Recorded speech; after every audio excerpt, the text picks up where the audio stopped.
What's up guys, my name is Brendan and today I'm going to teach you how to swing your butterfly twist.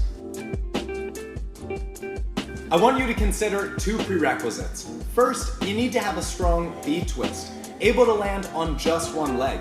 Your plant leg is going to be your left leg if you twist to your left like me, or your plant leg is going to be your right leg if you twist to your right. The second prerequisite I have for you is the swing gainer. If you're not familiar with swing skills, it'll be really difficult to apply that to your butterfly twist as your first swing technique. So I recommend you have a strong cheek gainer from something else, maybe a scoot, a pivot, or a J step. Next, I want to teach you the technique for swinging your butterfly twist. We're going to start just like a normal butterfly twist. So get into a lunge position, then perform the U-dip.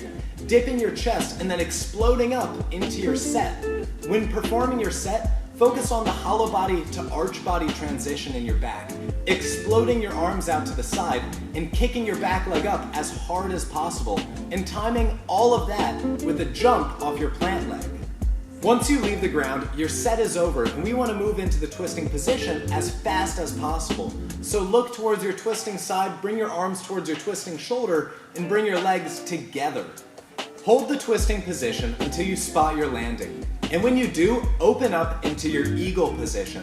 The eagle position has your eyes looking forward, your chest up, your back slightly arched, your plant leg beneath your center of mass, and your arms and leg back ready to swing. Once we hit the ground, we're gonna go from our eagle position into our set position.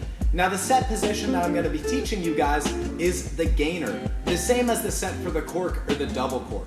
Once you leave the ground, your set is over and you can just hold that position to perform a gainer, or you can move into the twisting position to perform a cork. The important thing is to focus on the eagle to set transition. If you can get that transition smooth and solid, you'll have no issues swinging your butterfly twist. That's the important part in the technique, going from the eagle position into your set position. Next, I want to give you guys some tips and tricks to using your butterfly twist as a setup. Tip number one, invert your butterfly twist a little bit more. Normally, when performing a butterfly twist, we're horizontal to the ground, but that's a very hard position to swing from.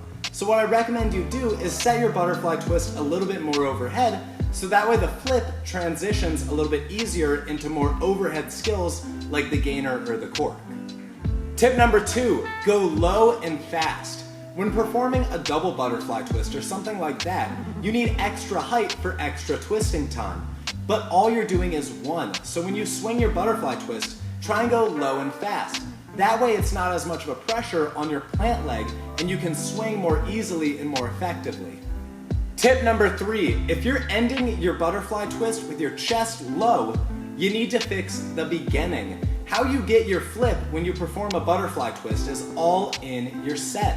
So if you're ending with your chest low, I recommend you set with more force and with more strength so that way you get the flip you need and can land with your chest up to perform a nice, effective swing.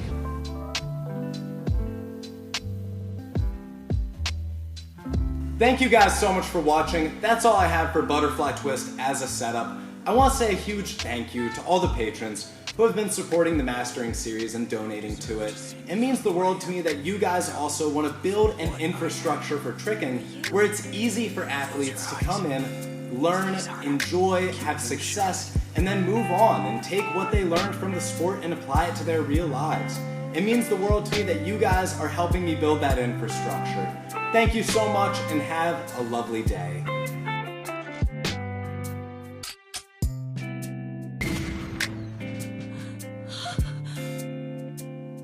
It was him. We'll never know what Dad was thinking that day.